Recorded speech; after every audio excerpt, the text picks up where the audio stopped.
Bautista, chieftain po ng Sikyo Tabayan, Kamatsilo DRT Bulacan po. Ako po ay nagpapasalamat unang-una doon sa aming kapitan, kay Kapitan Gading Tunsal ng DRT, Barangay Kamatsilo po.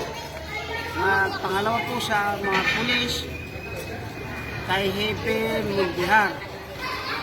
Sa kaunting hardin po nila, na yung kaunting nakayanan po nila, ay pinasasalamatan po namin ng malaki sapagkat malaking bagay po sa amin na mga duwagan na sa kasalukuyan po ngayon ay kami nagpapaaral po ng mga anak. At wala po ang masasabi po, maraming salamat po sa kanila. Hindi ko po alam po saan sila mga naggaling. Basta ang masasabi ko lang po, salamat po sa inyo lahat. Yun naman po ba ang grocery na ibigay sa amin, may makatulong po ba sa inyo? Opo, malaking bagay po yan, sir. Kasi po, yung kagaya po ng noodles, saka po yung tinapay at yung sardinas, sobra po mababa po ng aming mga anak sa school. Kasi po kung minsan, kadalasan po, wala po pang ano.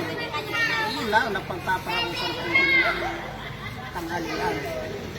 Yun lang po at kami po ay nagpapasalamat po na nakarating kayo dito sa Barangay Kamatsilo DRT para nabigyan namin po kayo ng kaunting makakatulong sa inyong pamumuhay. Ay maraming salamat po, Chief Captain. Salamat po.